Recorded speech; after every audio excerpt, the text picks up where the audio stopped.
any deal or agreement has to be win-win. It cannot be one-sided. So for a long time, India was being pressurized to accept something which would not have been in India's interest.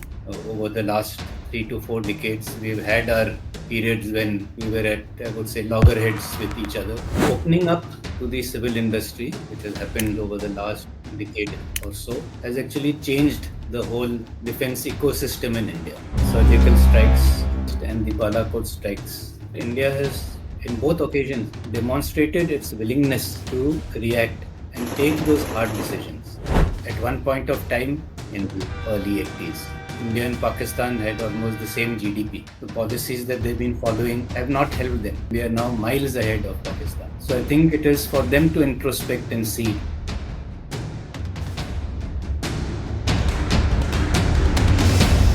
My guest today epitomizes that expertise as one of the doyens of India's military strategic affairs. He needs little introduction, but of course, formality will dictate that I briefly introduce him. General Dr. Manoj Mukund Naravane, who served as a 28th Chief of the Army, from 2019 to 2022. A distinguished military career of more than 4 decades, served as Vice Chief of the Army Staff, General Officer, Commanding in Chief of the Eastern Training Commands, vast experience in foreign affairs, penned many a military paper and journal, and he's been part of IPKF in Sri Lanka, the Indian Peacekeeping Forces, defense attaché at Yangon in Myanmar, head of the Indian delegation to several countries. So a lot of neighborhood regional experience. General has many national international awards. Of course, the Param Shiv Seva Medal, and of course, most recently, and rather in 2022, USISPF was very fortunate to acknowledge the general for the Distinguished Public Service Award for his work on strengthening US-India relations. And but last but not least, most recently, the another feather in the cap has been his novel, The Cantonment Conspiracy, a military thriller, which we will get into right away. So, General, thank you so much for joining us. Thank you, Akshobh, and pleasure to talk to you. And of course, pleasure to be associated with the USISPF too. Well, General, the pleasure is all mine. The pleasure is all ours here to have you here. So thank you so much, General. General, just wanted to start, using the inverted pyramid structure. Last thing first. Of course, congratulations on your book, a military thriller. As I remember reading, it's not every day that we talk about people like yourselves with a distinguished military career penning a work of fiction, and you've just done that with Cantonment Conspiracy. And I think the data reads that it's only happened once in 77 years of India's independence. So I wanted to ask, with so many years of your military experience, how do you one have time for a fiction novel, and why fiction over non-fiction? I think one needs to experiment with different, ways of putting across your thoughts, your creativity. I would say it is just like an artist who experiments with various ways, sometimes watercolors, sometimes oil painting. So why should anybody be restricted to just fiction or non-fiction? Why only murder? Why not comedy? So there are so many avenues to explore. So in that vein, I thought, why not also write a murder mystery and challenge yourself and to see whether it works or doesn't work. Non-fiction is part of our, bread and butter, so it comes quite naturally. But writing a work of fiction is definitely more challenging. Oh, absolutely. I mean, it is an artistic work because you have to have inspiration. You have to have, like, as we say in a good article, you got to have a strong intro hook. You got to keep people entertained through the most of it, and then end with a bang, end with a thriller. So, how did you go about your artistic touch in thinking about this? Of course, there's no doubt the inspiration comes from your many, many years of military service, but then developing the plot line, the characters, creating a sense of personality with these characters. How did you go about the artistic elements of writing this fiction novel? Well, the thought first came to my mind when I was visiting one of the places to give a lecture. I was staying in a very old British era building, and after dinner, when I was taking a walk around the lawns, the gardens, the thought just struck me that that place is a very suitable place to set a murder mystery in. So the setting or the location came first for the idea of writing a book, and the storyline actually started appearing much later. Uh, I had this broad plot in my mind for some time, so it was a question of fleshing out that plot. So it doesn't come naturally. There are certain steps involved. There is a theoretical framework that needs to be put down on paper, and so on and so forth. So it is a little bit of theoretical aspects and work before you start uh, loading that with the fictional part of the story. Well, General, when I was growing up, movies like Few Good Men, Saving Private Ryan, all the U.S. combat stories in Vietnam and World War II come to mind, and India, of course, is also military thrillers. So maybe someday this is on the big screen. Is that sort of what you love to see your literary work get translated into the visual baths? Oh, well, it's too early to comment on that. Let's see how the book does, and more importantly, if the population, the people accept this transition of mine from a military general to a author who's dabbling in fiction. I have no doubt, General, that this will be, it's already in the limited time. People have already been talking about it. So, it's only a matter of time before we see the visual representation of it. General, on another note on this, and I don't want to speak too much of the book, but people need to pick it up and read it, um, because that'll be doing most justice to it. But, General, one of the lines I kept reading, and it's someone that I literally influences for me, someone compared it to Arthur Conan Doyle and P.G. Wodehouse, your sense of writing. Those are very, very illustrious names. So, congratulations to you. But as my father would teach me, all great writers are great readers because you can't be a great writer without having read a lot. So, who have been your literary influences over the years? And more importantly, how would you find so much time to read books of fiction given you had such a high profile set of jobs? Well, I'm flattered to be put in the same, bracket as such renowned literary, icons, and I'm nowhere near them. But certainly, what you said is very right. That unless you have read a lot, you cannot write either. And I have been a voracious reader, especially in my childhood, and I would read whatever I could lay my hands on, and that included P.G. Wodehouse, Arthur Conan Doyle, Agatha Christie, J.T. Edson, all the famous westerns, sudden Oliver Strange. So whatever I could lay my hands on, and it didn't matter uh, at what age I was reading those books, whatever was lying around the house, and definitely that has shaped my vocabulary, my way of, my style of writing. So I cannot pinpoint any particular author or figure who I'm following, but yes, it's a sum total of all that. Absolutely. And I see the book in your backdrop, and I recommend everyone to Amazon or wherever a lovely bookstore to pick it up. General, all good novels and have a good segue between chapters. So I want to try and segue from the fiction world to the non-fiction world.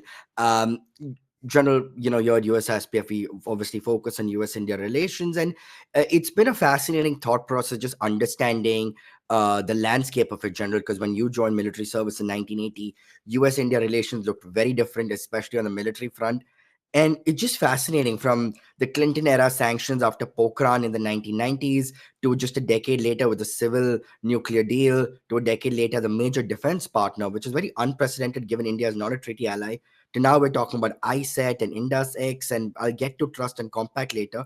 So, General, you having seen this firsthand, how have you seen the evolution of US India strategic relations, particularly wearing your military hat? Well, relations between two countries are always, it's a very dynamic process. It is not static. There are always ups and downs. And that will happen with, even between good friends, there are misunderstandings which have to get resolved. But as long as the overall trajectory remains an upward trajectory, I think we are fine with that. And that is exactly how the US India relationship is panning out. Over the last 3 to 4 decades, we've had our periods when uh, we were at, I would say, loggerheads with each other, especially after Pokhran. But over a period of time, we have come to realize, both countries have come to realize that we are natural partners as the world's largest and biggest democracies. Our interests align in many more ways than what minor differences there might be. And that is what we have to build on as we go forward.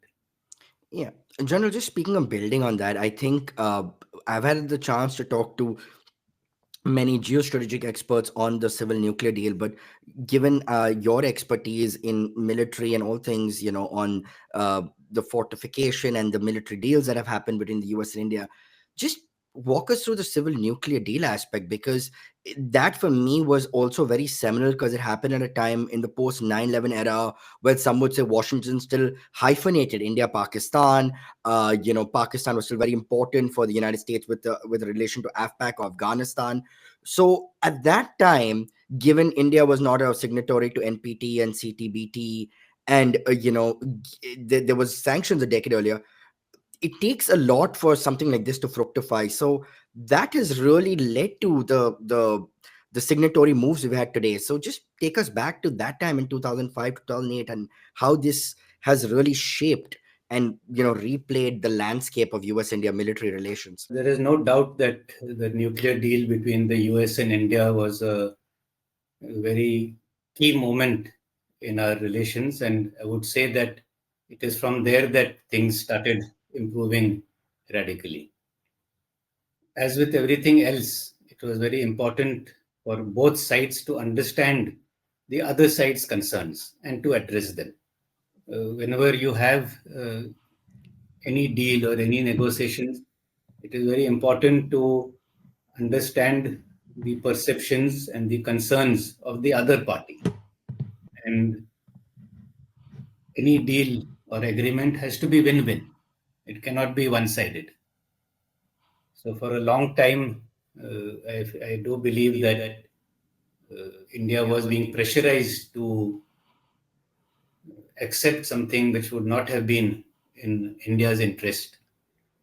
But when that aspect was taken care of and those feelings or those apprehensions assuaged, then automatically the other things fell into place.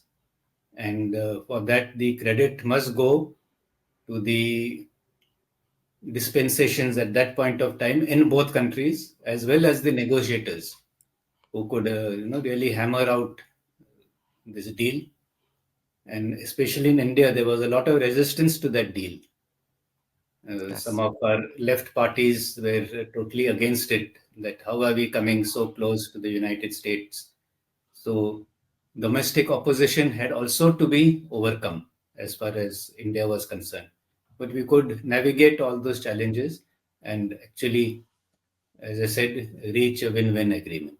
Yeah, absolutely, General. Remember those times where President Bush, I think, had to speak at Purana Kila because there was a lot of opposition of the left parties, and it's very hard when something happens at time to read the tea leaves, and clearly now we've seen this. Even the major defense partnership, every 10 years we see this evolution in ties, and I think perhaps, General, given India's strategic autonomy and with founding Prime Minister Nehru's thing of non-aligned movement, there was a sense that Washington never understood, like, neutral third party countries. Uh, and given the fact that India obviously has a long history with erstwhile Soviet Union and Russia and the military relationship, do you think the major defense partnership was also equally seminal, given that it was the US recognizing not just India's strategic autonomy, but treating it like a treaty ally without a formal alliance? You see, as the geopolitical landscape has evolved from the Cold War era, from a bipolar world to a unipolar to a multipolar world, obviously the US also had to look for reliable partners worldwide. And in that context, I think India uh, particularly on account of its geostrategic location astride the sea lanes of communication. It automatically emerged as a country which can be a reliable partner to further US interests worldwide. So it is a commonality of interests that has driven this relationship forward. Speaking of commonality of interest, we touched on some of these landmark things. Today, the general, like you recently were attending a U.S. Compact, U.S. Trust conversation that USISPF put out together. And I wanted to speak about, since 2023, we had the landmark state visit of Prime Minister Modi to the United States. And earlier in the year, you had NSA level engagement in that Ajit Doval and, of course, former NSA Jake Sullivan in the ISET, the Initiative for Critical and Emerging Technology, and then you saw the INDUSX announced. General, you've seen a military evolution through 40 years, and you've seen military hardware improvise, and now we're talking about not just defense in ICBMs and other nuclear weapons and guns and grenades, but we're talking about it in quantum and AI and cyber. So that's where initiatives like ISET are important. So General, where do you see the next 10 years of the military industrial defense technology relationship? Well, the ISET was actually a follow up or the next phase from the DTTI, which was existing earlier. Absolutely. And that one didn't really make much headway. And that is why it was upgraded with the ISET being led by the NSAs from both Mm, sides, give it that fillip and to push through various initiatives, and as the name suggests, on critical and emerging technologies. So both countries are looking forward. We're looking forward to what is going to be required 10 years down the line, 15 years down the line, and not what is the hardware available today or what are the platforms which are in use currently, because they are not going to be so relevant 10 years, 15 years down the line. mhm. Just to give an example, we have seen how drones have changed the character of warfare. With barely 5, 10 years ago, nobody could have imagined that drones will, and low cost drones at that, which can be manufactured in small garages also, will shape the doctrine and tactics in such a major way. So we have to be looking forward to which are those technologies which are going to give a country the upper hand against its adversary, Mhm. and focus on those key technologies rather than a very broad swath of platforms or weapon systems, which any case are already under development, and their improvements to those will always be a continuous process. So we have to jump ahead. And in that, of course, all the quantum technologies, Internet of Things, uh, hypersonic light weapons, those are the things we should be looking at.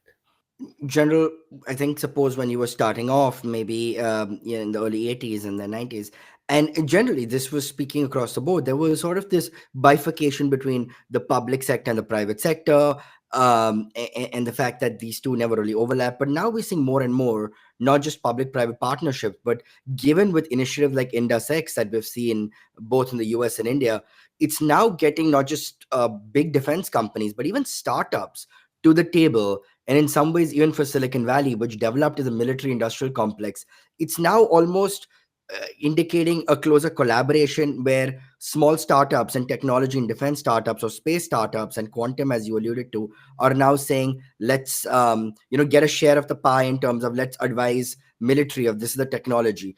Do you see that collaboration, one, that has been missing for a while and now it's about time?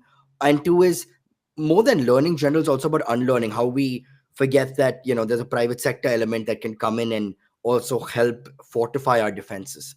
Well, for a long time, especially as far as India was concerned or is concerned, uh, the civil industry was kept out of the military domain, military realm, especially where lethal hardware was concerned. There were a few companies providing the armed forces with equipment, but that was more in the nature of trucks and jeeps and clothing and such like items, but not really the lethal arms and equipment. And to that extent, we were a little bit constrained. And this opening up to the civil industry, which has happened over the last decade or so, has actually changed the whole defense ecosystem in India. And when I say opened it to the civil industries, it is not only the big and well-established players like Klassen and Tupro or Mahindras, but also uh, a large number of startups. And in fact, during my tenure, one of the first orders for unmanned aerial vehicles went to Idea Forge Mm. for the Switch UAV. And Idea Forge is a startup. And that startup competed against well-established players and still won the tender. Mhm. And that gave a big fillip and encouragement to all the startups in the country who felt that yes, they can compete in this field and emerge victorious and bag these prestigious orders. So Yeah. that is how we are evolving, and because of this opening up, there'll be a very rapid change in the years to come as all these small companies also get their act together. They also still in that learning curve. So once they also get their act together, definitely there's going to be a lot of synergy between the military, the defense PSUs, and the civil industry. And all this also has to be overlain with think tanks, academia, who should guide on what is to be expected in the future. General, speaking of evolution, we've seen the United States foreign policy and the military strategic think tanks within the government have also evolved in their thinking from thinking about just transatlantic relation with the Atlantic Ocean, and that relation was the most important, to now the Indo-Pacific and combining the Indian and the Pacific elements. There was always a Pacific element that was important for the United States, but now it's the Indian Ocean element as well. Um, that's one thing you've seen that President Trump, both in the first administration as well as the second one, has prioritized. While some would say he's becoming insular, that Indo-Pacific is still very important.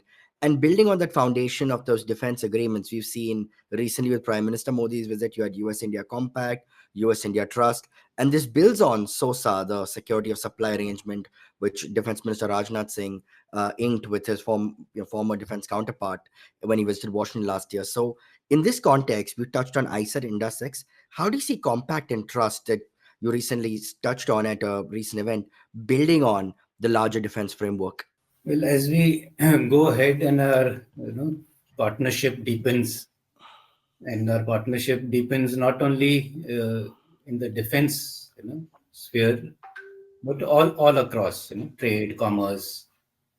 So as we go ahead, we'll have to look at new areas where we can collaborate, and in that, one of the major changes which we would have to bring about is to have a lot of co-development and co-production. There have been efforts in the past. US companies have offered for the co-production within India, which for some reasons could not take off. Those old proposals can be revived under the framework of both the compact and the trust. But more than that, we need to go one step backwards to uh, joint research and development. Only then will the weapon systems and platforms be able to function in a country like India, where the terrain and climatic conditions vary greatly from north to south, east to west. And no single platform or weapon system which is available in the world today, being developed by other countries, meets those diverse requirements which the Indian armed forces face, especially the army. So that is how I think we need to look at the future. General, one of the things looking at the future has been the success of the Indo-Pacific Quadrilateral Dialogue or Quad between the United States, India, Australia, and Japan. And it's been very well evinced that the Quad is not an Asian NATO, but there's a lot of economic synergy from critical emerging technology to energy to vaccines to logistics and supply chains. But general, as any soldier would look at forward planning and be aware, is the elephant in the room the dragon? Is there a China factor that sort of brings the four together, four democracies together, who've all been in the crosshairs of Beijing for a while? And you've seen that there's a bit of a more of a, I wouldn't say militarization, but military collaboration is happening. US India Malabar exercises, we have Yudhabhyas and Vajrapahar, and Australia and Japanese military forces also, increasing their collaboration. So, how has the Quad brought these four together militarily as well as the China element? Is there now a China containment that's a central element of the Quad? Well, the name itself is the Quadrilateral Security Dialogue. So the word security is inbuilt. But when we look at security, we should not look at it from a narrow military perspective, because security has many facets. And there's environmental security, there's health security, security of the trade routes, the lines of sea lanes of communication. And the military part is just one of those aspects of the security which the Quad looks into. And as you quite rightly mentioned, it is not an alliance, it is a grouping of like minded countries, democracies, moreover, in this area, who have again shared and common interests. And the China factor should not be played up too much, it should not be discounted either. Yeah. So the shift, the US shift uh, and pivot to Asia, or the pivot to the Asia Pacific, has at its base, at its foundation, the China factor in mind. Otherwise, why would that shift have occurred? So China is definitely on the horizon, but not uh, more as a competitor and not as an adversary. Hmm. Yeah. No, absolutely, General. And, touching on that China factor as well, we see some of that in the West Asia sphere, a region where a lot of people who follow Indian military affairs may not be as well familiar with India's role in the Middle East in the same way. Now we've seen it with I2U2, India, Israel, UAE, US, which some people have called a West Asia Quad, which has not been as prominent. Given some of the, we've seen military skirmishes going on there. And of course, the landmark announcement of the IMEC, the India Middle East Economic Corridor, that was announced when India hosted G20. Is it sort of similar elements of the Quad, strengthening supply chains, fortifying, what four countries may have in common in terms of, strengthening the commercial linkages, but also, precluding a Beijing spreading its tentacles in the region? See, every country is free to explore different avenues and opportunities worldwide, and every country does that. So, if China is doing that, especially in West Asia, in Africa, amongst its ASEAN neighbors, we cannot fault them for expanding their trade and economic linkages. We are also free to do the same. They are not telling us not to do it. So why should we tell them uh, to not? These are normal activities which any country does. But what recent events have shown, starting from COVID, the problems in West Asia with the Houthis targeting shipping in the Red Sea, uh, natural calamities which have occurred, especially the tsunami in 2004, so 2003. So what all this has shown is that countries the world over, and especially in the Indian Ocean region, need to come together to secure their lines of communication, secure their supply routes, their supply chains, so that total breakdown of this does not happen. Because if that happens, then of course the country suffers, the economy of that country suffers, and ultimately the people of that country suffer. So all these partnerships which are going on and the requirement of opening up these trade routes, the IMEC, all are efforts in that direction. And India, as I said, straddling the Indian Ocean, has to look both westwards and eastwards to ensure that our routes are not vulnerable and that we can protect these routes when the need be. Correct. General, we're at the half hour mark, and I want to try and now kind of pivot to your many years and looking back. We talk about looking forward, but looking back at your storied military career, General. One of the anecdotes you keep hearing is that every U.S. president, when they retire or write in the memoirs, they say the hardest decision they ever make is deciding when to send the men into battle. General, having led many battalions and many brave men, and looking back at your career from counterinsurgencies to Kargil and various other uh, you know uh, instances where the Indian army has been lying the fire. What are some of the lessons you can share from the battlefield? Bravery, valor, as well as tough decisions you can learn both from success and from some failures. Firstly, to set the record straight, while I was in the army when the Kargil war took place, that time my battalion was not in the Kargil sector, but it was deployed somewhere in the east. So I did not get first-hand experience of that battle. But yes, over the 40 years of service, we've had our share of operational tours, some of them in very tough areas.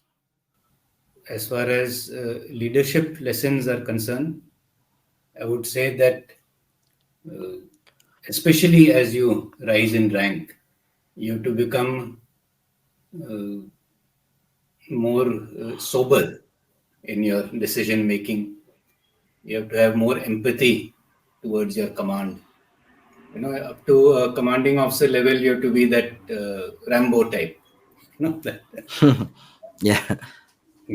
going and riling people up and leading from the front and so on and so forth. But as you grow in uh, service and as you keep climbing up the ladder, then the management aspects start becoming more important. Of course, leadership aspects remain. Leadership management, both are two sides of the same coin.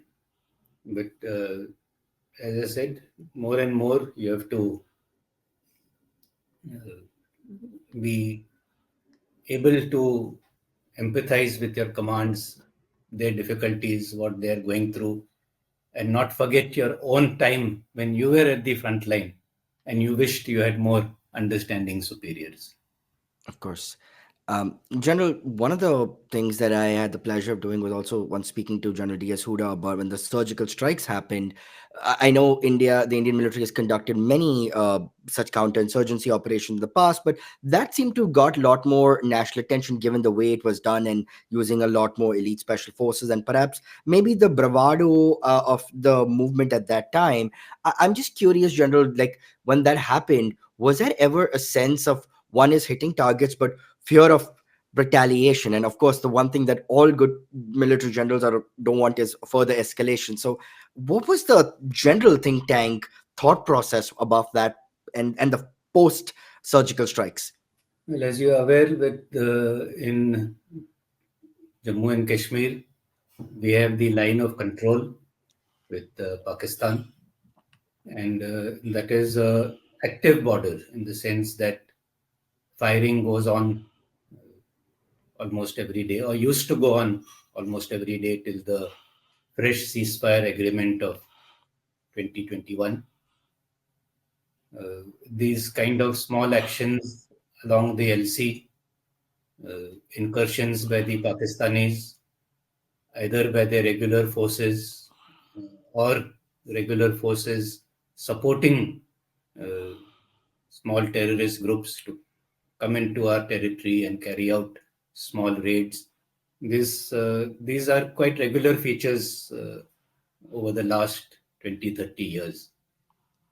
And we always have had our response mechanisms, the authority to open fire, and at what level and what weapon systems can be used has been delegated right down to the post level.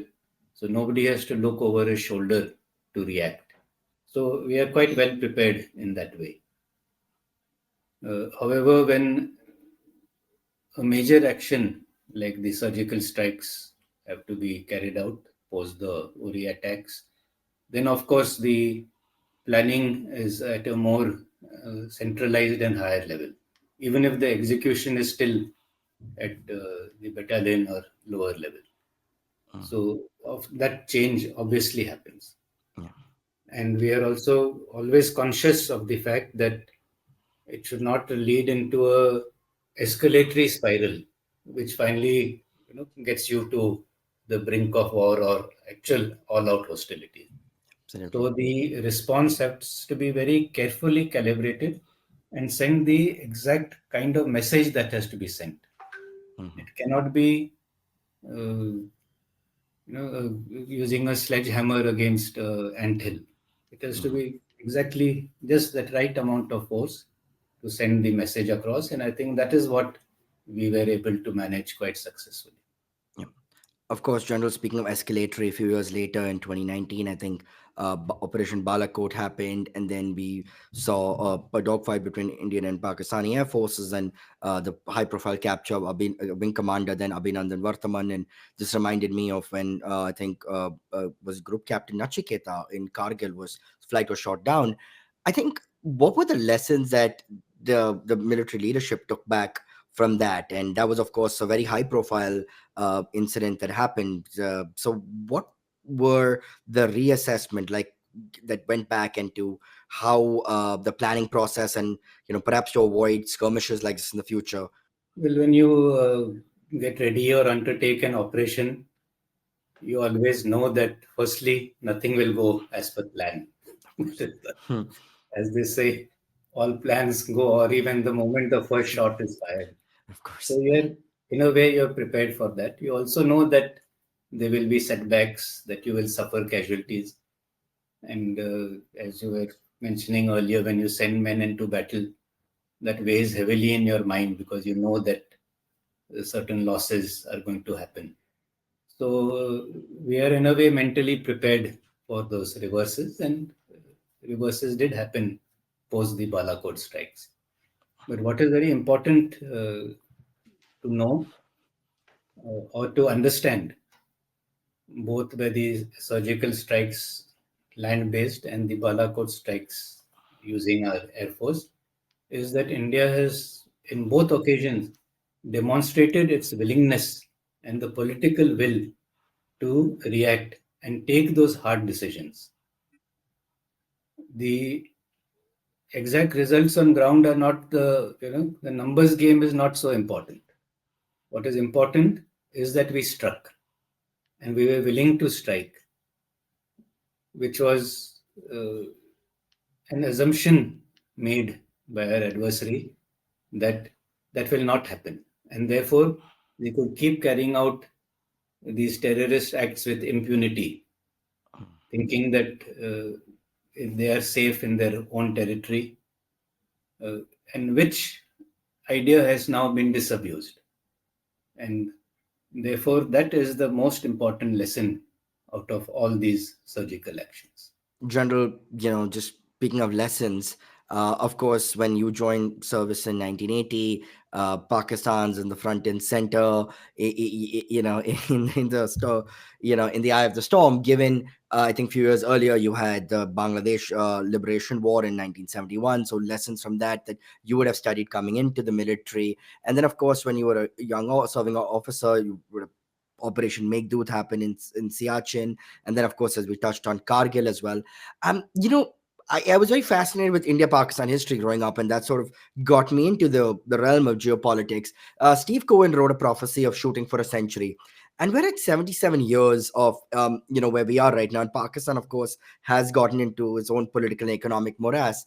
But just looking back at history, you would have to say every time India took steps of peace, Prime Minister Vajpayee took the famous bus ride to Lahore, stood at Minari, Pakistan, the symbol of Pakistani independence, to assuage the Pakistani military establishment. Then you had Kargil, you had General Musharraf, the prime antagonist of Kargil, coming to India for the Agra summit, and then you saw the parliament attacks. And then we've seen this over many years, as you touched on Uri, Pathankot. So is it always one step forward, three steps back? And is it, in your years of understanding the Pakistan mill establishment, the shadowy government of the ISI, that this is something that's never going to really change? Well, I would not say that it will never change. I think the voice of reason will come to the fore sometime or the other. Let us, hope for the best rather than think of the worst.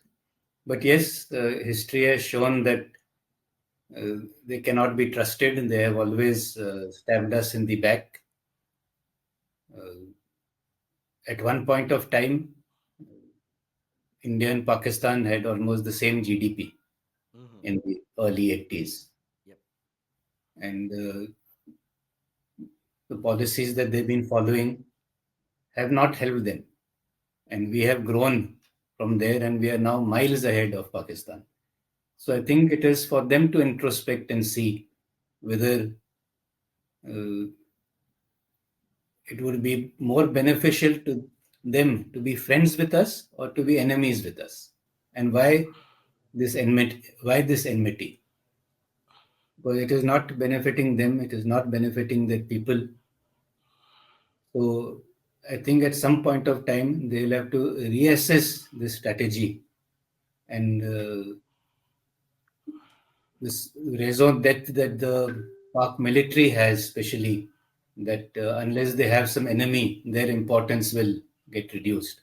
I think that mindset has to get out of their thought process. Only then will things actually make a change. But if in the heart of hearts, if they continue to perceive us as kafirs, as enemies who have to be subjugated or mm, put down at every opportunity, then things might not change. So I think the change has to come from within Pakistan. We have always been open to discourse and to solve our differences through dialogue. And that is what our Prime Minister, our Foreign Minister have been saying in so many fora. Yep. But now it is up to them to also respond to those overtures. Yep. General, I think diplomatic ties were completely non-existent from 71 to 76 after the Bangladesh War. And we've come to that period now since 2019, since the abrogation of Article 370.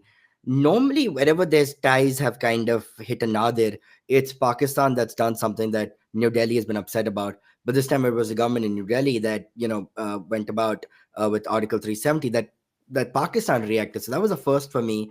But I was just thinking about something. It was what former foreign minister of Pakistan, Khurshid Kasuri, said in his book, Neither a Hawk Nor Dove. He said, Our part of Kashmir we have, you can't get. Your part of Kashmir we have, you can't get. So can we move forward? And the Italian concept of irredentism comes to mind. Can you really get back territory that was once yours? And I'm just wondering right now, is there that think tank that may think of like, how can we move forward from this? Or are both sides just going to dig their heels in and be like, our part Kashmir, this Kashmir, and that's always been the situation that's precluded further talks.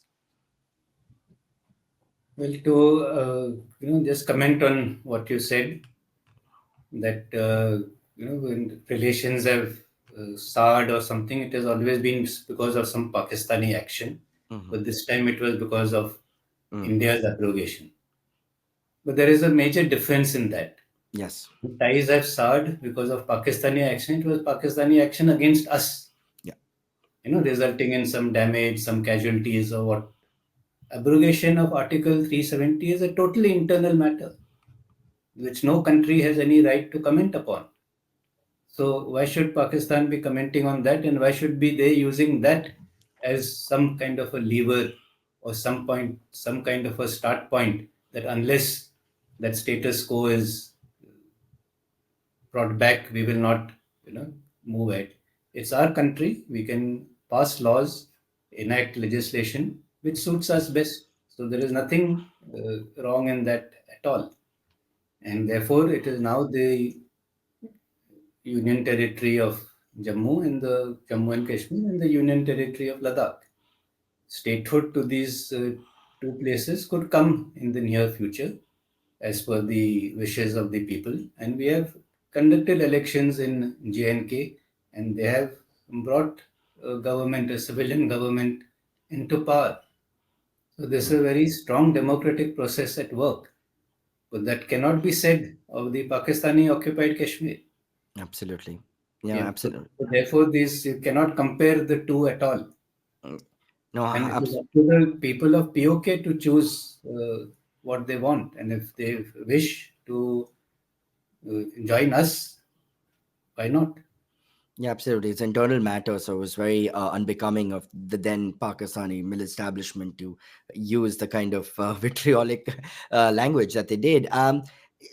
General, another part of in the region, Afghanistan, it remains a key player. It's the graveyard of empires. It's a very fascinating thing, right from Alexander the Great to the British, to the Soviets, to the Americans. No one's been able to conquer it. It's a very rugged terrain, and I'm sure in all every military general anywhere in the world should study it. Right from the Soviet invasion of Afghanistan, it kind of made Ziaul Haq the prize blue-eyed boy of the Reagan administration, and Pakistan, played a key part. Now, history doesn't repeat itself, but it does rhyme, because then Musharraf played the same key part in the post 9/11 era. So, do you now see the AFPAC era defunct, given the US pullout since 2021? But it also means a resurgence of the Taliban, which for some in New Delhi brings back the horror of IC 814 and how Pakistan used a client state in the Taliban, in the worry of Operation Cold Start, because of they wanted strategic depth. How do you see now India's engagement with Afghanistan, given India has invested significantly with the non-Taliban government in rebuilding schools and a new parliament and roads and railways? Has that gone back, or what's the strategy now? Well, there are a number of questions rolled into that. So, first, Complex question. as it comes to mind, firstly, Afghanistan and the Taliban 2.0. Uh, at the end of the day, what we have to realize is that you have to deal with a country and whatever dispensation is in place at that point of time. You cannot choose your neighbors, neither can you choose who will govern those countries. That is again for their people to choose. So, to that extent, if we have to engage with the Taliban, then we have to do so. But in this engagement, and even in the older dispensation, pre the Taliban takeover, whatever India was doing was people friendly, building roads, schools, institutions. It was not helping a government as such. So, therefore, there is a lot of difference in the way India approaches its developmental agenda the world over, which is always people friendly. And therefore, I think the people of Afghanistan bear no ill will against India, no Mhm. matter who is in power. And that is the strength and what we need to build upon. Yeah. As far as the AFPAC equation is concerned, I think at least in the foreseeable future, it is a no-go. Mhm. They're at loggerheads with each other, and the strategic depth that they thought they would enjoy by having the Taliban back in power, that has not really worked out the way they thought it would. So it just once again goes to show that anything can happen, in relations between two countries. But as far as India is concerned, we would prefer that the border between Pakistan and Afghanistan is also stable. Mhm. Because, an unstable neighbor creates problems for you also. Correct. So if your neighbor is in trouble, you should not be rejoicing. Mhm. We would rather that they also be stable, because that fire, that instability spreads across the country and will have a fallout on us at some point of time or in some manner or the other. So we would also prefer that they are a stable country with their internal security aspects also well looked after, and that is how we look at it. Yeah. Well, General, we spoke about the LOC, now moving to the LAC, and I know we touched on China a little bit. For many countries now, see China as the biggest geostrategic threat. As you rightly said, India can't choose its neighbors; it's had China, and I think when Prime Minister Nehru said "Hindi Chini bye bye" and Panchsheel Agreement, that all came crashing down with the 1962 war. And since over the years, there's always been tensions across the border, but I guess there's never been the kind of aggression that we've seen ever since the last few decades. And in 2017, Doklam was a masterstroke in diplomacy, avoiding a further clashes. But then that came crashing down in the Galwan Valley clash in 2020. I'm just curious, General, because the good thing about all military generals is just thinking ahead of, forward planning and seeing the tea leaves change. Do you see that the Deng Xiaoping creed of hide your strengths and bide your time um, has kind of just gone away, and under the Xi Jinping era, it's all iron hand, no velvet glove? Well, there has definitely been a little change in the way China has been approaching its foreign policy. We've also heard of wolf warrior diplomacy that they have been resorting to. So there is definitely a change. Whether this is a change for the good or bad, only time will tell.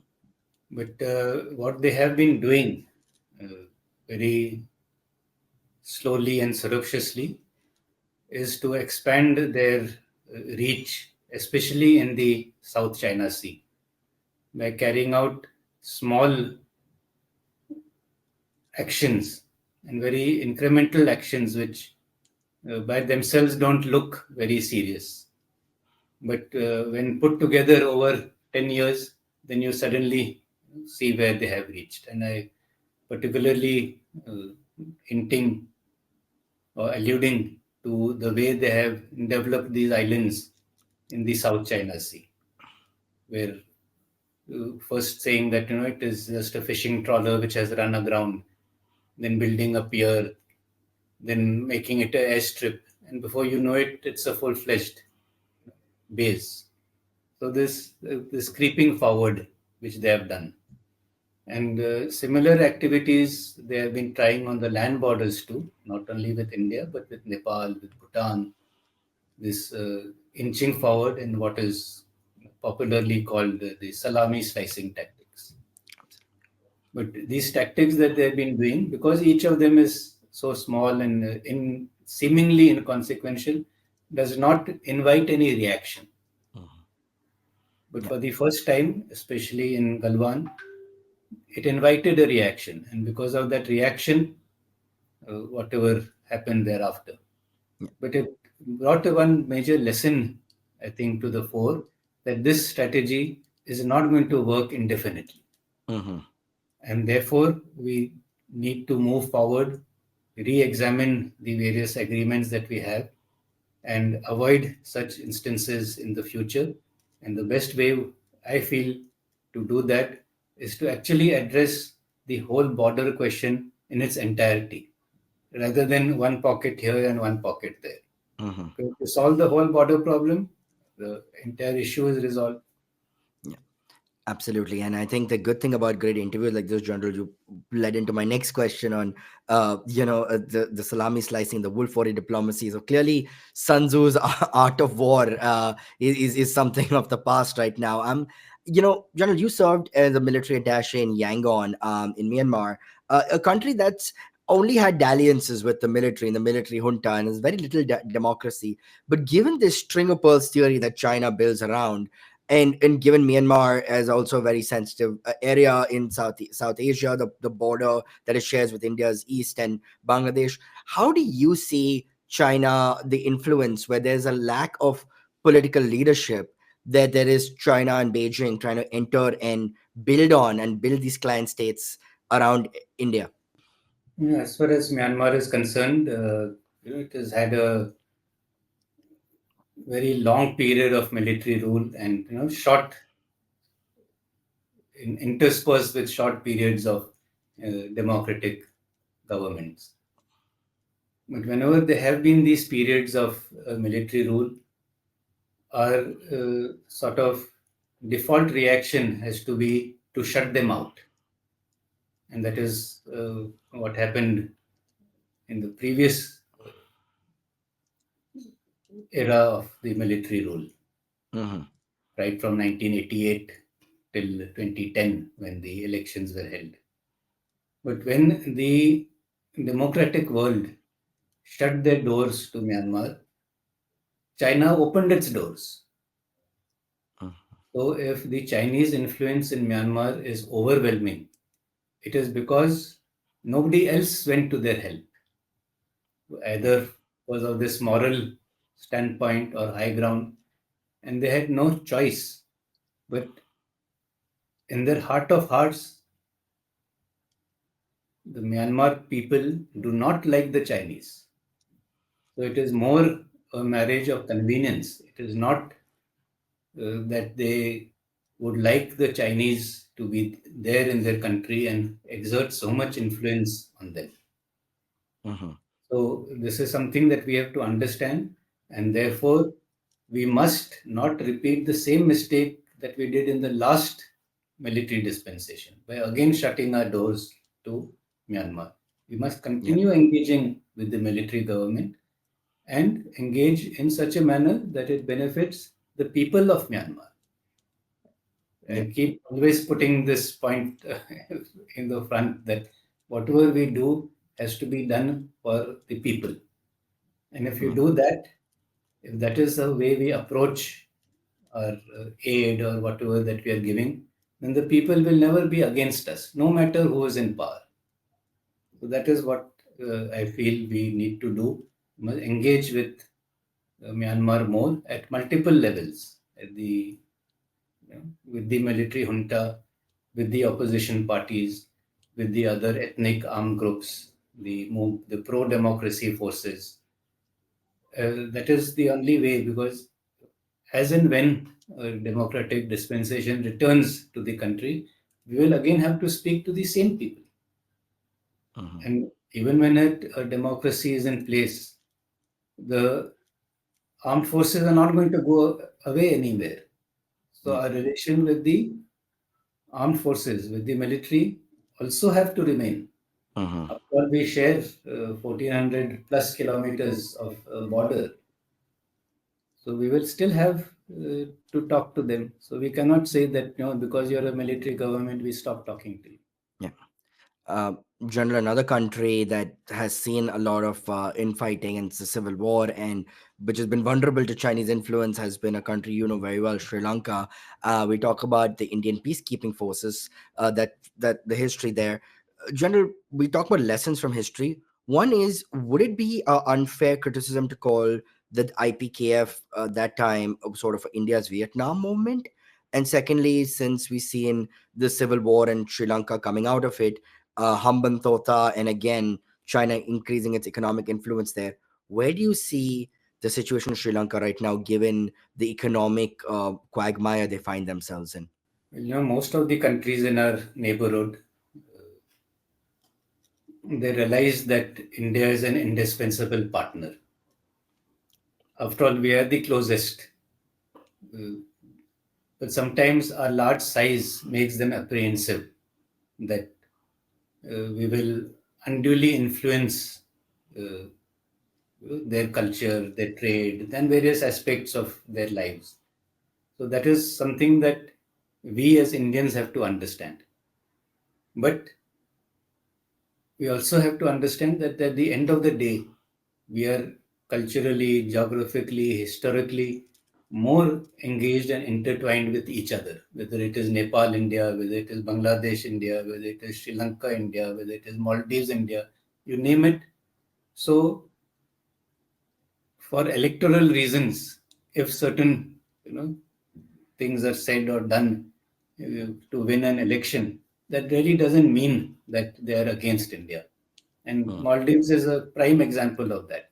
The president came in on his India Out campaign, But after that, they have realized that they cannot do without us. So we also did not overreact. Hmm. So Yeah. we don't need to overreact because then at the end of the day, we will always be good neighbors. And that is again true for Sri Lanka also. And we have helped them. We continue to help them. In spite of all the aid that China is giving, the Sri Lankan people, the Sri Lankan government, the previous government, the present JVP government, they've all realized that India is an indispensable partner. Yeah. General, you've been very generous with your time. If I may, my penultimate question: if you can touch on, we talk about the Chief of Defense Staff, a position that recently came about. I think is 2019, a position that the Cabinet Committee on Security created. I think the thought process that I was reading was closer integration between all three wings of Indian military, and better coordination. How did this move fructify? 2 decades later in the post Kargil era, and for some, would it be the equivalent of the chairman of the Joint Chiefs Staff in the US? Is that a fair way of looking at it? The recommendation to have a CDS was part of the Kargil Review Committee report, but somehow or the other it didn't really fructify for another 20 years till General Rawat was appointed as the first CDS. Mm. Uh, the idea of the appointment is, of course, to bring in synergy between the three services, especially in matters pertaining to procurement. Not so much the operational matters, but more as a coordinator. So we can't really draw perfect parallels between the US system and the Indian system because the in the US system the theater commanders report directly to the Secretary of Defense or the equivalent of the our defense minister, whereas our theater commanders, our army commanders still report to the army chief, and the army chief has that operational control. As of now, the CDS remains as a coordinator. The CDS does not have any operational control, and the CDS is the main advisor to the Raksha Mantri, Mhm. whereas the chairman, joint chiefs of staff would be the advisor to the president. So there Yeah. is, exact parallels are very difficult to draw, but yes, in rough terms of equivalence, yes, the CDS is the same as the chairman. Of course, no, I can imagine. Even in India, the RNAW chief reports directly the PMO and the PM, whereas the CIA chief here goes through other layers as well. So it's a very interesting. You can never do a like for like. In general, on the final note, and thank you again for your time. You mentioned General Rawat, bless his soul wherever it is. Of course, a very untimely end to his life and leadership. But speaking of leadership, what lessons did you learn from General Rawat from your many years serving with him, and of course, as your immediate predecessor before you took the reins of the Indian Army? So, if you could, close out by just speaking about General Rawat, the life, the leadership, and the lessons you learned from him. Well, yes, it was indeed a very tragic incident, losing him and his wife and so many other officers and men all in one go. Our hearts go out to the families of all the bereaved. We are a very big army and deployed in various different places. So I really came into contact with General Rawat only when both of us were posted in the east at a fairly senior rank.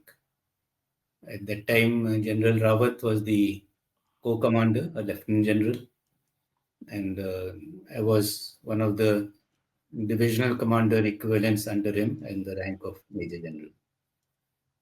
And at that point of time, I don't think either he thought that he's going to become chief someday, neither did I think that I was going to be taking over from him. Because I'm talking about 2015. Mm. I took over in 2000.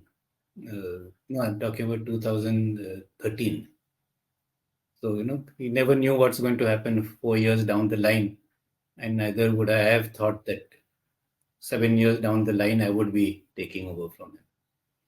But that part aside, since he was my immediate superior, we used to have a lot of conversations. He used to visit me a number of times. We have driven that time I was posted in Nagaland. We have driven through almost the whole of Nagaland together. And what has always stuck to me is what we always say, that one look is worth 1,000 reports. He would always insist on seeing things for himself. And I remember a particular incident when within Nagaland, the roads were in a very bad shape at that point of time. And he wanted to go somewhere by road. And I said, no, sir, it's not a very good idea. Let's go by chopper. It'll take us that 20-minute ride by road is going to take us 4-5 hours. It was such a bad and potholed road. But he said, no, all the more reason I want to see it. I want to see for myself what my men are experiencing on a daily basis. So I think that's a very